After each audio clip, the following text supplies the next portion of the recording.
Hello, all you hardcore boxing fans out there. How are you doing? It's Russ here from Poker's Corner, the voice of hardcore boxing. Today I'm joined by my good friend Terry. How have you been? Mate, all good. All good. I'm sure I'm gonna upset the usual crowd today, like I always do. Yeah, well, there's no wrong with keeping him on the toes, is there, Terry? I mean, why doesn't he like white fighters? He's so racist against white people. Yeah, what's he all about? Hating all these white fighters. You know, the fucking, what do you even call these guys, man? They just Tommy Robinson fans and whatnot, man. It's a small minority of people, but Tommy Robinson. They just need to get a life, mate. You know what I mean? Just get a life. Yeah, there's a lot going on, Terry, in boxing. The biggest story, I think we need to talk about it straight away. Has Big Meech's mask slipped? Oh, Big Femi. Big Dosser Femi. I know you love that video, Porky. That made you smile when you watched that. Everything we've been saying for 10 years. We know, don't we, you see? But here's the weird thing about it, right? It wasn't believable, was it? You're listening to him speak and you're like, I don't think you mean what you're saying right now. Because let's strip it aside, Porky, right? A couple of weeks ago, we saw what happens when you piss Mike Tyson off on a plane, don't we? We saw that, right? He took those, what do you call them, fire licks. He got some fire licks. Not powerful, but just hard enough for you to be like, whew, I got away with one there. Where was that from Joshua? Because that's what we want from our heavyweight champions. You know, like when you see Lennox Lewis and people get too close to Lennox, and you can see the switch go in Lennox, so you're like, he might knock someone out now. Femi looked like he came for a peace summit. A peace summit? Yeah, yeah, right. Diffusing, wasn't it? It would like diffusing the situation and trying to advice out, wasn't it? Like a school teacher, rather than a history teacher. It's almost like there was a glitch in the system where it's like, I'm supposed to be angry, but I'm supposed to stay humble at the same time. It's like humble anger. Yeah. I laugh. I was like, if ever someone spoke to me like that, I don't care if they're 6'6". Nah. I didn't. He didn't even threaten to do them himself. He said, I'm going to get people up here to hit your glass jaw.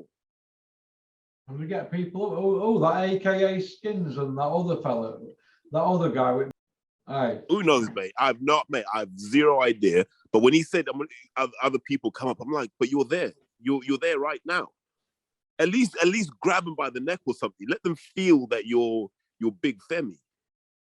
I saw that video online of him in he's got his own gym, hasn't he, Joshua, down there, hasn't he? I saw that video. Dennis went to opening of it. So we're trying to get Kell Brook, Asif. Dennis and Asif are trying to get Kell Brook, Khan on. But I saw that video and there's that, he's got a ponytail, hasn't he, that Skins guy. Is he like a big weed smoker or something? Is that why they call him Skins? I have no idea. Well, anyway, there's clowns to me. The two. If you go online, you can see the photographs on Joshua's Wikipedia. There's two different occasions in gym. They're training arms both times in different outfits. So they're arm merchants. That used to be you, Porky. You had 4 reps and you were done. Listen, mate, 25 years ago, they used to call me the arms specialist. Don't forget that, our kid. The arms dealer, Adnan Khashoggi. Arms dealer. Right, we spoke about Big Meech. He showed his setup. He showed his setup with the Eddie Chambers tweets. We know what he said there, don't we? Actually, no, but we've got to clean him up a little bit, though, Russ, because he did what you did to Michael. Showed him up. I didn't want to hit Michael because he wanted me to. I know, but he, you know, Michael said some stuff. You rolled up on him. Femi rolled up on these guys. So credit for rolling up on it, because a lot of times people say stuff with no consequence. So it was good for these guys to feel the heat a little bit. They were tongue tied, weren't they? Yeah. And there's a lesson, man. Don't say it like if you knew he was coming up, at least grab a knife from the kitchen drawer, like something that show me something that you're willing to stand behind what you say. Yeah, go get a bread knife out of the kitchen.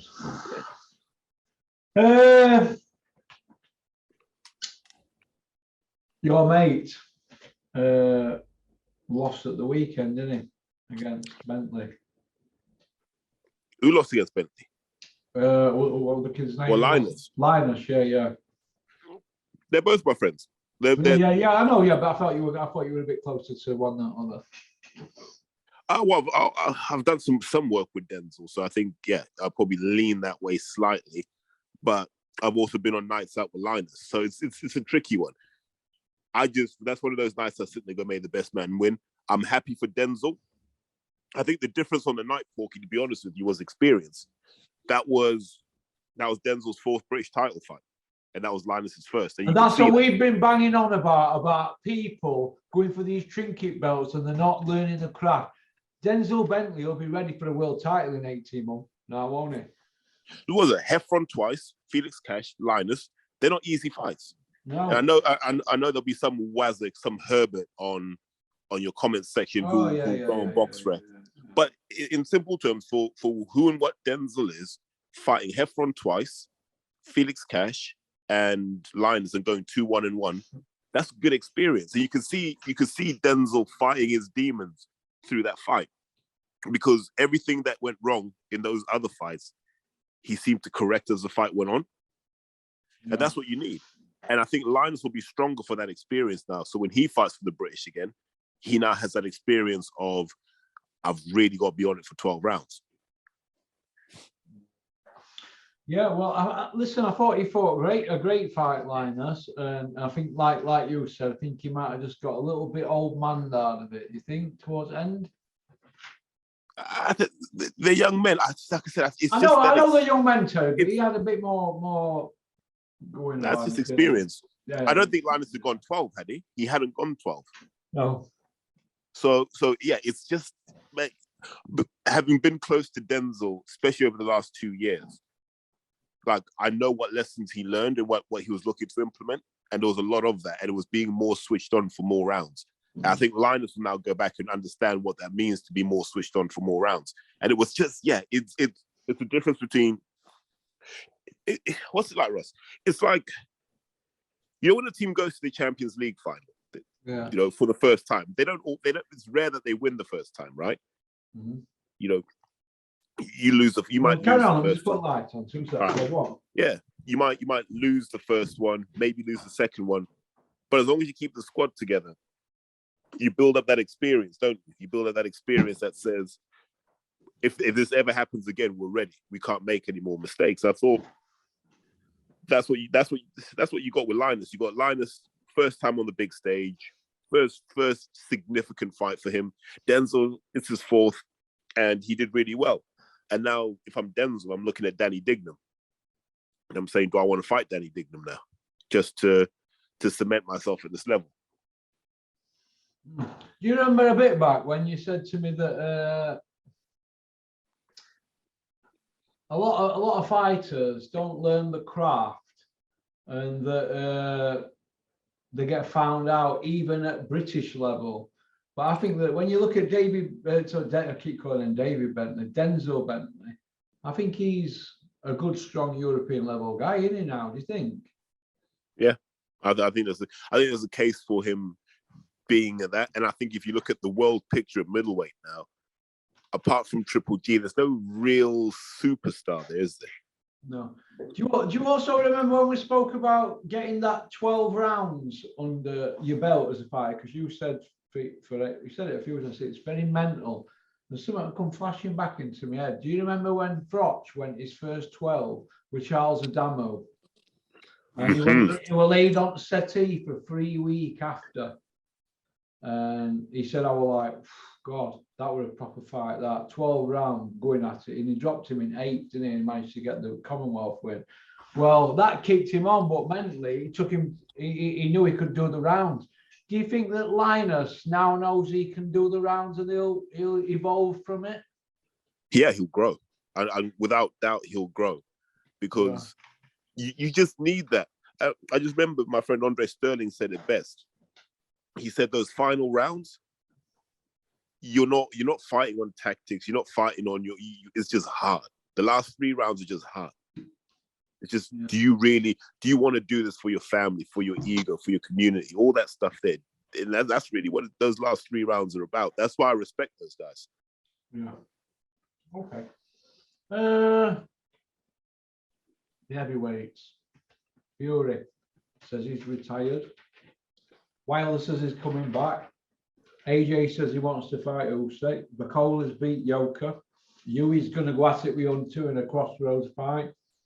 Chris Smedley's got a new heavyweight on scene. He's going to unveil him in the next few weeks.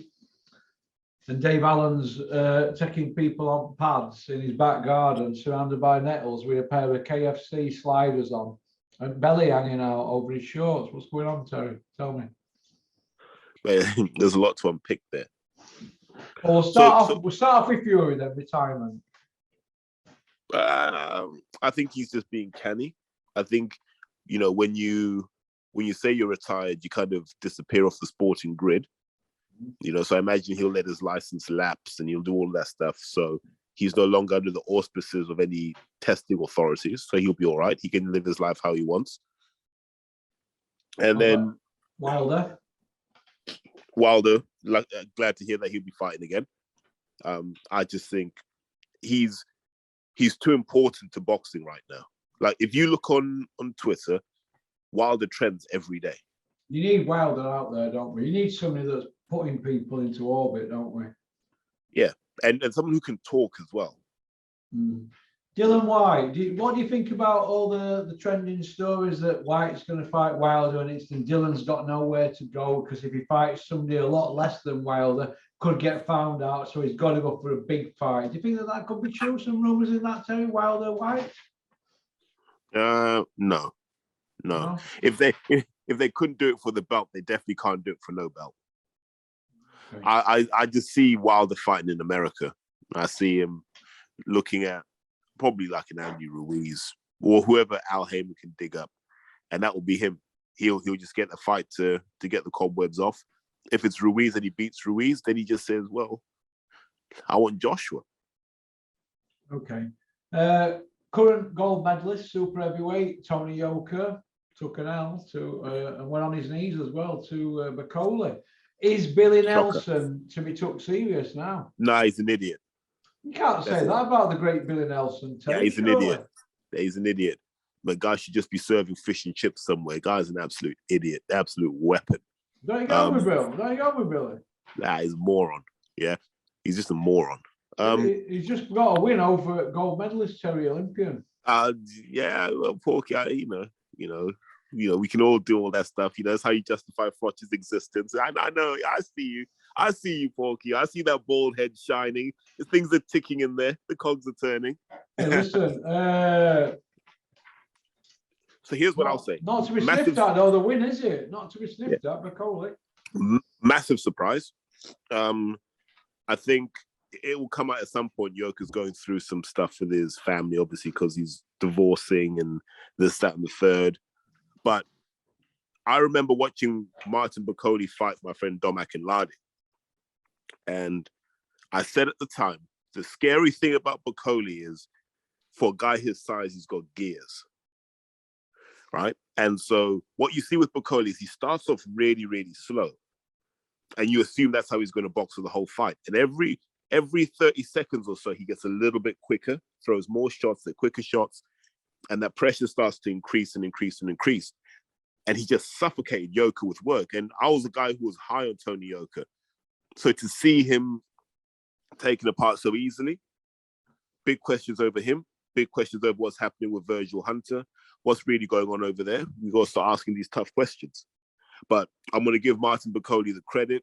Look, as much as I don't like Billy Nelson, he's the guy who delivered that performance. He got him to the start line in that position. So credit to him for that. He's still a tool, but credit to Billy Nelson for delivering. Puts Boccoli in an interesting place for us. And it comes back to this point. Boccoli's been in camp with Fury, both Furies. He's been in camp with Joshua. He's been in camp with Dillian. He's been in camp with Dubois. He's the guy who's getting the top quality exposure more than anyone else because the rest of them don't want to be in each other's camps. So he's almost just hoovered up all of this experience and all of these hard rounds, and they've conditioned him. So when he met Yoka, he was ready. And it's massive, massive credit to him for that. Massive, massive credit. Because he took a real shellacking from the public when he fought Michael Hunter, if you remember. Yeah, and Hughie Fury, he's in a fight with Hunter. They're saying it's a crossroads fight. Hughie gets the nod there. He's in the mix as well, isn't he? Depends on the kind of performance. Okay. I think we have to see Hughie hurting someone. You know, just like we did with Tyson. Do you remember for ages people gave Tyson stick? Eddie Hearn did. Boring fighter. Will never be a superstar. Not entertaining enough. His style doesn't work. But look what happened when Fury decided to just hold his feet and let his hands go. Turn him into a superstar. And Hughie could learn from that because I'm like, mate, you're 6'6" and 17 stone. Like, you can do something. Yeah, but Tyson may have got stick, but you've got to understand that he'd been dropped several times before Peter took him on. So Peter had to develop a style to protect his chin. That's the truth. And then the confidence came, and then eventually his legs started to go a little bit. That's what I think. And I think he just started talking up on guys. I don't know. What do you think? Happens to everyone. Especially when it comes to heavyweights. I always say there are two phases to a heavyweight career. There's the kind of youthful phase, and then there's that older phase. And you saw it with Holyfield. When Holyfield first sort of stepped up to heavyweight, his work rate was insane. Yeah, well, yeah. And then as he got older, he just didn't have that mobility anymore, that speed. And I think you're seeing that now with Fury, with Wilder. You're going to start to see it now with Joshua as the injuries start to pile up and you're just spending less and less time in the gym. Yeah. Okay. Dave Allen, we've spoken about. What's happening with Dave? What is he doing? How can he be took seriously? So putting pictures on his Insta, training fighters in his back garden in flip-flops. What's all that about? Do you know what, mate? There's a gym 1.5 mile from his house, you know. A gym. Steffi Bull's gym is 1.5 mile from there. So why don't you just walk down and walk back?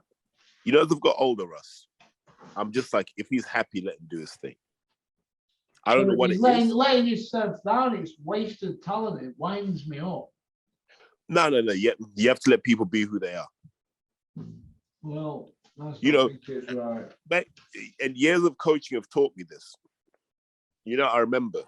You think that's why Dave's had 12 trainers? Because he thinks he knows best. About 10, 12 trainers, hasn't he? All them trainers he's had. Is that fighters who know best? Or maybe they just find out about it. Sometimes you do. Sometimes you've got to have someone in the gym for a few weeks and you go, nah, this ain't working. That can happen. Yeah. And he doesn't bring in that much money that you have to tolerate it. Do you see what I mean? I just think that you can't just be a slob about. I'm a trainer, I'm a manager, I'm a fighter, and just slobbing it. It's all like going wrong for a minute, and nobody telling him. So, Dave, I think it's going. Sure, I think it's going right for him because normally at this point, Russ, people disappear from the public eye. Normally, you'd see him propping up a bar somewhere, telling people he used to be able to fight, or he'd be out there knocking out bouncers and leads. He's not a bully, and he's not a boozer, but I just think he needs to be sprinting up Conor's viaducts, up and down twice a day, and training like a Trojan and looking like an athlete. Not slobbing about in a pair of KFC sliders, belly out, and doing all this with pads. Get the fuck out of here! Get training. You're 30-year-old. Who wants to start training people at that age? You're in your prime of your life. What are you fucking about with other fighters? I can't get my head around it. Can you? Will Fraser Clark be doing what Dave Allen's doing at the same age? Who's older? In fact, Fraser's about a year older, isn't he? Yeah. Winds me up. Conor Benn. They keep going on about his elite and this and that, but the names they're throwing around for him are pretty shocking, aren't they? Yeah, we expected that, though, didn't we? What we say he's elite, but then we want to call out Chris Algiers. Yeah, and Maurice Hookers, and you know the kind of people that you drag up from 140 pounds to make a welterweight look good. Do you think that Leonard Ellaby's beef with Eddie Hearn might get settled if Conor Benn fights Tank Davis? Can Conor Benn make that sort of weight? About 140. Yeah. They could do a catch weight, couldn't they? I think 140 is Tank's limit. He's only 5'4", isn't he? Was he? He's small. Yeah, he's really small. Oh. Daniel Dubois, Terry, what do you think is going to happen with him now? He's got Trevor Bryan next, right? Yeah. He wins that, then he's hovering around that world title picture, which is weird because Joe Joyce beat him and Joe hasn't moved forward one step. Yeah. Well, I think that Trevor Bryan's no good, mate. I think Dubois runs over the deal. Do you remember he was the guy that Shannon Briggs used to be sparring in his videos, and Shannon Briggs was just playing with him. Yeah. So what's Daniel going to do to him? Hopefully crush him. Put him on it. But could you see him getting jobbed on a Don King scorecards show? Sorry, in Miami. I don't see it going to points. Like, I don't know if you've seen that card, mate. It's a dumpster fire, mate. It is an absolute shambles. They got this kid called Mac Truck Boxing on there. You think Dave Allen is an embarrassment? This kid is just obese like Della Reese, mate. Like, Jesus. What about that Lovejoy bloke who Dave Allen were going to fight? He's still going strong, isn't he? I think he's just waiting, isn't he? He's waiting for Eddie to call. Rhino would have filled him in, wouldn't he, if he'd have fought him?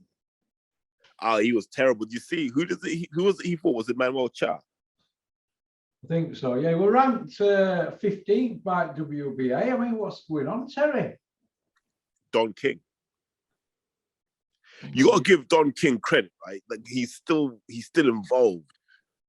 Do you remember when Tavares Cloud lost to Hopkins, and Hopkins was like, "I finally put Don King out of boxing." Yeah. And here he is, man. He's outlasted. Still here. He's like Michael Myers, isn't he? He just won't go away, will he? He's like Sam Jones hanging around Kinahan like a bad smell. Isn't that right, Sam, you prick? Where is Sam? He don't come out and say out, does he now, Sam Jones? He's gone all quiet, hasn't he? A lot of people have gone very quiet. Normally we have like Billy Joe, Sonny Edwards, Sam Jones, Malcolm X, all them lot get wheeled out, don't they? We Macklin and everybody else to say what a great guy Kinahan is. Now all of a sudden, the silence is deafening. Yeah. You know, it's Coogan. Why ain't Coogan coming out saying anything? He's going around ripping labels off microphones. Coogs, come see me. I got milk, baby. Wait, hold on. But wait, no, hold on. But you saw him in Nottingham. They were all right. They were all right with me. Doorstaff one. Oh, they won't let me in place. Hey. Go for it. I was saying you got a reputation for violence, Porky. I've got a reputation for violence. All 10 stone 10 of me. Put a bit of timber on and half a stone.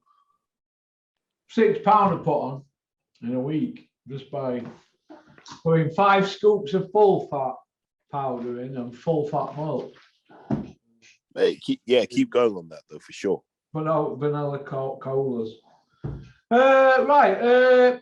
Savannah Marshall, Clarissa Shields, September 3rd or September the 10th. What do you think to that, Terry? I think it's a good fight. I think it's one of those weird scenarios where it's the last meaningful fight either woman's going to have. Yeah. I think we talked about this before. There are 2 questions in this fight. can Clarissa cope with someone of Savannah Marshall's reach and power? And can Savannah Marshall cope with someone of Clarissa Shields' intensity?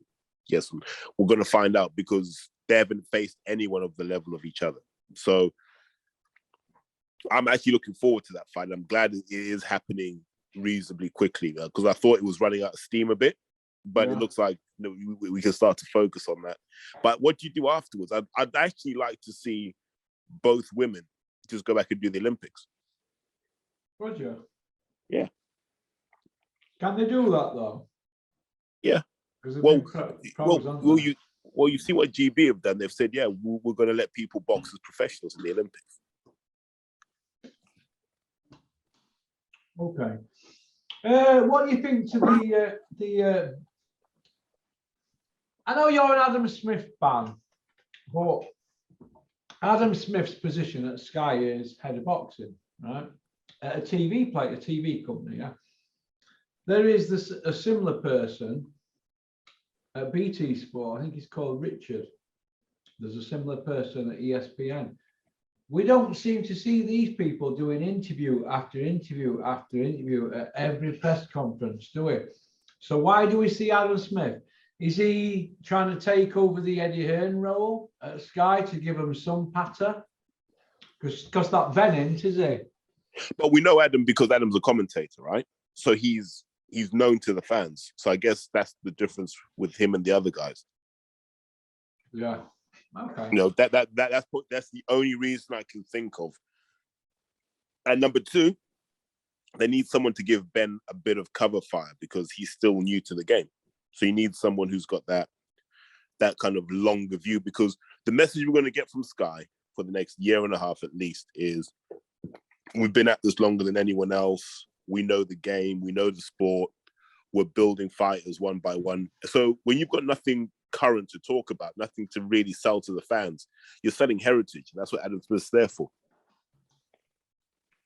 But I like it though, man. He has some teeth in these interviews. I was yesterday or the day before. He was really sticking it to Eddie. He's he seems to be creating a bit of intense beef between him and Eddie, doesn't he? Well, I see his point the way he's like, listen, we had a decade together. You can't be on the other side throwing shots now. You know, if there were problems here, you were part of them. He's involved with darts with Match On, so he's in two camps as well. He'll be telling tales to them. There'll be all sorts going on behind the scenes. They're not to be trusted, none of them. If any of that lot were your co-accused in a Crown Court of Law at the Old Bailey, you'd be pretty worried, wouldn't you? Let me see. Yeah, I would. Of course you would. Yeah, you've seen how they're all squirming now, aren't they? You're watching next 6 months what happens. But there's going to be some massive shocks in boxing. There's going to be some massive shocks. Do you want to click onto that other link, mate? All right, let's do that. All right. Pop, pop, bang! On the floor. End of. Give me them belts back where you stole them, you bum. And that's it.